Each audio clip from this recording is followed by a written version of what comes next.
आपण मी इयत्ता 6वी मध्ये शिकते. आमच्या मार्गदर्शक शिक्षकांचे नाव श्री योगेश ढावरे सर. माझ्या शाळेचं नाव आहे श्री केशवराज बाबासाहेब विद्यालय सेलू.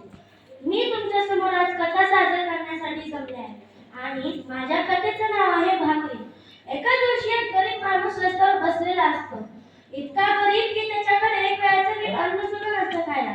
तो कसाबसा लोकांच्या घरी जायचा आणि अन्न जमा करून खायचा.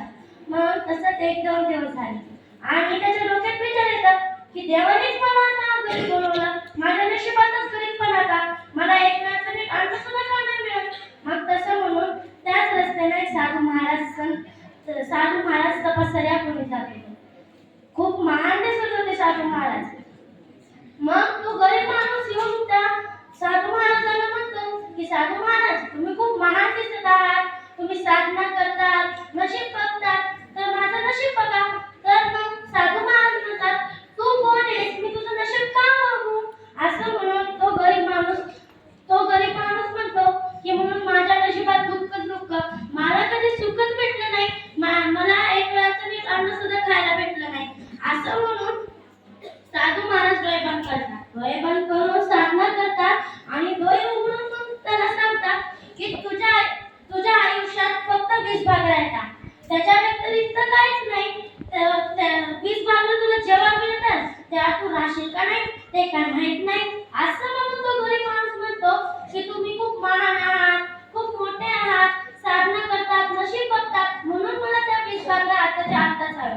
असं म्हणून तो गरीब माणूस म्हणतो की मला त्या 20 भाकऱ्या आताच्या आत्ताच हव्या का, मला मिळाल्या नाही तर मी कधी दोन भाकऱ्या बघितल्या नाही, पण आज मी 20 भाकऱ्या बघणार आहे.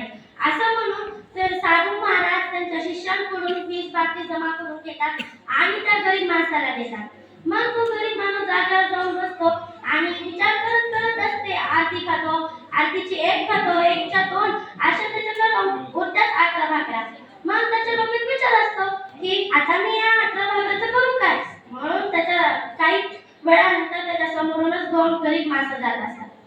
तर तो गरीब माणूस म्हणतो की या आज माझ्याकडे 18 भाकऱ्या आहेत. त्याच्यातलाच एक गरीब माणूस त्याच्याजवळ जातो आणि दुसरा जे आपल्यासारखे गरीब माणसं असतात त्याच्याकडे जातो आणि म्हणतो आज एका माणसावर 18 भाकऱ्या आहेत म्हणून आज आपलं पोट भरेल, आपण जाऊ त्याच्याकडे. म्हणून तो सर्वांना घेऊन त्या गरीब माणसाकडे जातो. तो गरीब माणूस सर्वांना भाकऱ्या देतो आणि त्याच्याकडे जी ती एक उरलेली भाकर असते तो रात्री खातो. मग तसंच काही दिवस झालं, काही वर्ष झाल्या, त्याच रस्त्याला तो साधू महाराज जात होता. साधू महाराजाच्या विचारात आलं की मी याच ठिकाणी एका माणसाचं नशीब बघितलं होतं, त्याच्या नशिबात 20 भाकऱ्या होत्या. म्हणूनच त्या साधू महाराजाला एका मंडपात तोच गरीब माणूस दिसतो जे आता खूप धनवान झालेला असतो, त्याच्याकडे खूप पैसा झालेला असतो. मग तोच गरीब माणूस त्या साधू महाराजाकडे जाऊन म्हणतो, साधू महाराज तुम्ही मला ओळखलं का. साधू महाराज म्हणतात, हो मी तुला ओळखलं म्हणून मी तुला 20 भाकऱ्या दिल्या. असं म्हणून मग साधू महाराज त्याला प्रश्न विचारतात की तू आज इतका धनवान कसं काय झालास. मग तो गरीब माणूस म्हणतो, तुम्ही ज्या मला 20 भाकऱ्या दिल्या मी त्याच्यापैकी 2च खाऊ शकलो आणि ज्या 18 भाकऱ्या होत्या उरलेल्या त्या मी गरिबांना वाटल्या. मग तसंच रोज होत गेलं. काही श्रीमंत माणूस, काही माणसं येत गेले, मला जेवण देत होते. मी खाऊन 100 जणांचं अन्न माझ्याजवळ उरायचं आणि मी ते रोज गरीब माणसाला वाटायचं. तर काही श्रीमंत माणसाने मला घर दिलं, काही श्रीमंत माणसाने मला व्यवसाय सुरू करायचा प्रयत्न केला. असंच ना मी व्यवसाय करायचा, माझ्या बायकोला घरी ठेवायचं आणि मग माझ्या व्यवसायाचे पैसे, माझी बायको घरी शिवणकाम करायची त्याचे पैसे.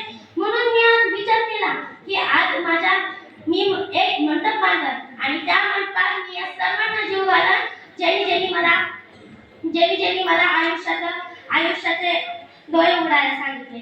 मला आज व्यवसाय नसता मिळाला तर माझ्याजवळ पैसे नसते आणि हा मंडप बांधण्याचा विचार सुद्धा आला नसता. मग मंडप बांधला, स्वादिष्ट पकवान ठेवले आणि मग नंतर सर्वांना जीव घालत होता. असं म्हणून साधू महाराज म्हणतात की वा, मी असा माणूस पहिल्यांदाच बघितला. पैशाचा गैरवापर न करता तू सर्वांचा विचार केला. तर मित्रांनो, आपल्याला ह्याच गोष्टीतून असा बोध मिळतो की हे सर्व घडलेला प्रकार निसर्गाकडूनच येतो. आपण ज्या व्यक्तीला देतो ते 100% आपल्याला देईल असा विचार करायचा. म्हणून आपल्याला गरीब माणसाला द्यायला पैसेच असतात असं नाही.